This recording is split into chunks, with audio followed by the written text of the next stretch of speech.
Hi Mustangs, this is Miss Yon, and I'll be reading chapter 6 of our One School, One Book, Hank Zipser, Niagara Falls, or does it? Chapter 6. On the walk home, we couldn't stop coming up with names for our new magic business. When we left McKelty's, we thought the Magic Trio sounded really good. Smooth and simple. By the time we crossed the street, we had switched to something flashier, like the 3 Magic Tiers. When we saw a neon sign in front of the all-night laundromat, we came up with Magic, open all night. By 83rd Street, Frankie was convinced we should be the Mystical Magical Dudes. By 82nd Street, Ashley was pushing for the Disappearing Act. By the time we reached 78th Street, we had decided we were Magic 3. Frankie thought we definitely should spell magic with a K because it looks cool. That was fine with me, since that's the way I thought it was spelled anyway. It felt so great to have a name and a plan. We figured we'd start our career at McKelty's Rockin' Bowl. Then we'd move on to kids' parties and get known all over the entire West Side. Next, we'd take our show downtown. And finally, on to Madison Square Garden, where there'd be thousands of fans chanting our name, Magic 3, Magic 3, Magic 3. We decided to start rehearsals right away, so we scheduled a kickoff meeting right after dinner. I was so excited about Magic 3 that I couldn't wait to go upstairs and tell my parents about us. I buzzed our apartment number. My sister Emily answered the intercom. "Who's there?" she asked. "Open sesame," I said in my magician assistant's voice. "Hank, is that you? Why do you sound so weird?" "The mighty Zingawi requests that you let him in. I gave my voice this really cool echo effect. Frankie and Ashley cracked up. "Mom," Emily yelled, "Hank's downstairs and he thinks he's being funny, but he's not." "Just buzz him in, honey," I heard my mom say over the sound of the blender in the kitchen. "I'm letting you in," Emily said, "but if it were up to me, I'd leave you standing down there until you act normal." That's a strange thing to say coming from Emily, who's about as unnormal as a person can be. Frankie, Ashley, and I got into the elevator and pressed our floors. I live on 10, which is the top floor. Frankie lives on 6, and Ashley lives on 4. As we rode up, I imagined the 3 of us dressed in black capes and top hats. We'd all have mustaches. Ashley would look so funny in a mustache. The elevator stopped at her floor.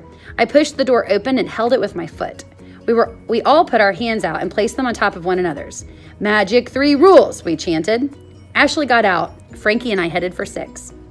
"Watch this," said Frankie. He snapped his fingers and said, "Zingawi." The elevator stopped and the door opened on his floor. I rode by myself up to 10. When I got out, I shoved my key into the apartment door lock and made my entrance into the apartment.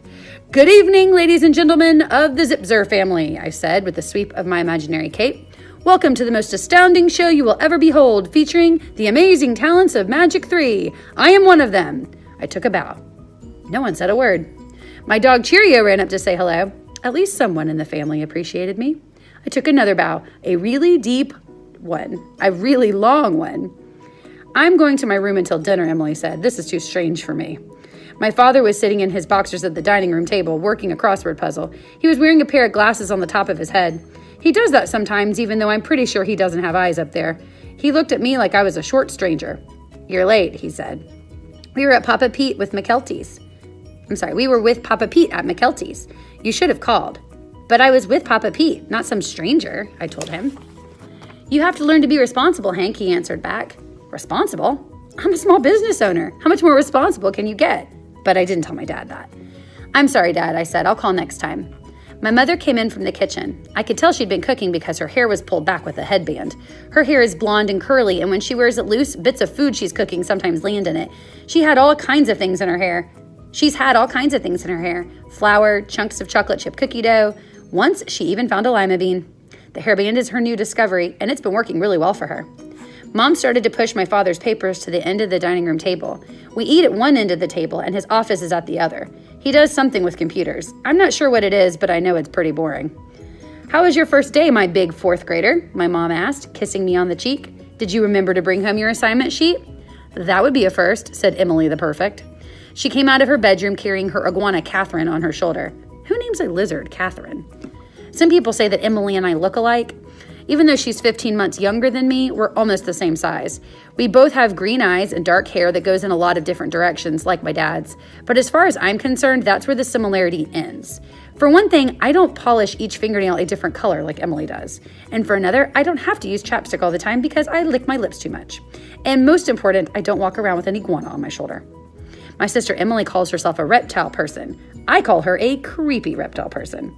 I mean, you're trying to enjoy your dinner, and all of a sudden, her iguana snaps its long tongue out and snatches a carrot off your plate.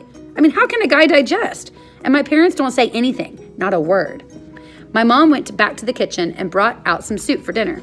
It was barley mushroom. I could tell it was Papa Pete's recipe because it smelled great.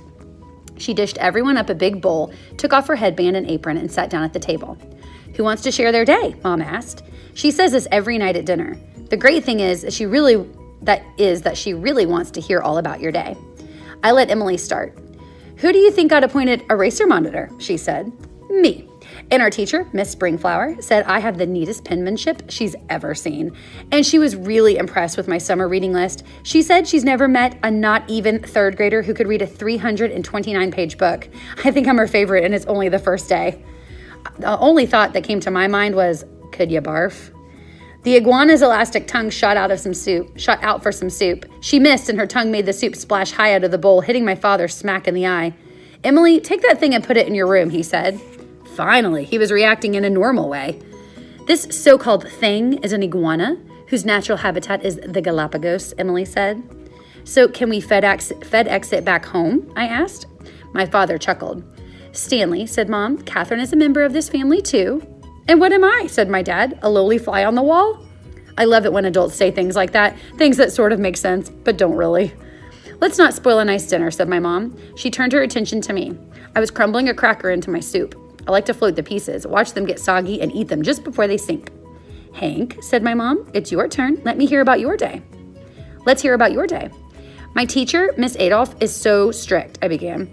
We have to write a huge essay about what we did on our summer vacation. 5 paragraphs. No sooner were the words out of my mouth than I knew I had made a big mistake. My father wanted to know when it was due. My mother wanted to know when I was planning to start. Knowing me, they both suggested I begin tonight. I want to start on it because you know how much I believe in getting an early start on things, I said with my fingers crossed. But tonight I have a very important meeting at the clubhouse at 7. Honey, you know how long it takes you to do your homework, said my mother. This is the first assignment of the year, added my father. You have to make a good impression on your teacher. But my business partners are counting on me, I pleaded. What business partners? My father asked, getting irritated. Now, Henry, my mother said. Uh-oh, the H word. Whenever she calls me Henry, I know it's all over. We talked about starting this school year off on the right foot. I know you want to do that, don't you? But I have 6 whole days to write it, I said. That's less than a paragraph a day, and this meeting could change my entire life. And yours. That's enough, my father said.